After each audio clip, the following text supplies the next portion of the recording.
तुम लोगों को ये मनुष्य शरीर मिला और इसीलिए मिला कि चलो ठीक है, अब की बात तुमको मौका दे रहे, तुम भजन कर लो, भक्ति कर लो, अपनी जीवात्मा का कल्याण करा लो। लेकिन न भजन किया न भक्ति की। प्रेमी भाई बहनों, अगर भजन ध्यान सुमरन करते रहते तो तुम्हारा लोक भी बन जाता और तुम्हारा परलोक भी बन जाता।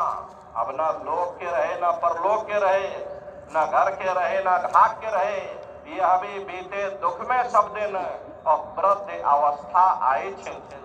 धीरे धीरे समय गुजरता चला गया और बुढ़ापे की अवस्था आ गई। बुद्धिहीन बलहीन होत वर्षा तन से होए, नैन नीर मुख नाच का और बहन लगे जसोत। बुढ़ापे की अवस्था बड़ी कष्टकारी होती है, बुद्धि कायम नहीं रहती, इंद्रियां शिथिल पड़ जाती हैं, हाथ पैर कांपने लग जाते हैं, आंखों से पानी बहने लग जाता, याददाश्त कायम नहीं रह जाती। और जिसको खुद की सुध न हो, बुढ़ापे में वो परमात्मा को भला क्या याद करेगा। धीरे धीरे समय गुजरा, काल घटा जब आकर छाई, धरा मौत अधिक बरसाई और काया ढह गई उनकी भाई। जम के दूत घेर चौफेरा और निश्चय प्राण छोड़ के डेरा। प्रेमी भाई बहनों, धीरे धीरे समय गुजरा, मौत की अवस्था आ गई। ये समय पूरा हो गया, यमदूत आते हैं, है भाई चंगीलाल, निकलो तुम किराए के मकान से, खाली करो अपना ये शरीर। अरे प्रेमी भाई बहनों, इतनी दहाड़ सुन करके ये जीव इधर पड़ा और जीवात्मा को खींच करके इस शरीर से बाहर कर दिया जाता है। ये शरीर हमारा मिट्टी हो जाता, और इस मिट्टी को ले जा करके और शमशान भूमि पर जला करके राख कर देते। ये जात बिरादरी रगड़े झगड़े, ये जमीन ये जायदाद, ये कौम मजहब मुल्क सब ये पड़ा। प्रेमी भाई बहनों, ये शरीर तुम्हारा मिट्टी में मिल जाता और जो चैतन्य है, जीवात्मा है, ले जा करके धर्मराज की कचहरी में पेश कर दिया जाएगा। पलक झपकते ही तुम्हारे अच्छे बुरे कर्मों का हिसाब किताब हो जाएगा। धर्मराज तुमको सजा सुना देंगे, ले जाओ इनको फलाने नरक में डाल दो, क्योंकि मैंने इनको मौका दिया था। जब ये माँ के गर्भ में उल्टे लटके थे, तब इन्होंने मुझसे प्रार्थना की थी कि मुझे मौका दे दो, हम भजन करेंगे, भक्ति करेंगे।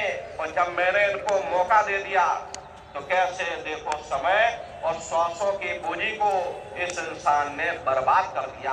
जगत के जंजाल में फंस करके जीव ने अपने श्वासों की पूंजी को बर्बाद कर दिया। इसीलिए महात्मा कहते हैं, भाई जगत के जाल से ज्यों त्यों हटो मर्दानगी करना, और जिन्होंने मार मन डाला उन्हीं को सूरमा कहना। प्रेमी भाई बहनों, दुनिया में वीरों और सूरमाओं की कोई कमी नहीं है। इतिहास भरा पड़ा, लोगों ने अपने परिवार की खातिर, अपने धर्म कर्म की रक्षा के खातिर अपने आप तक को कुर्बान कर दिया। लेकिन उससे भी बड़ा सूरमा वो है जो अपने मन को काबू में कर लेता।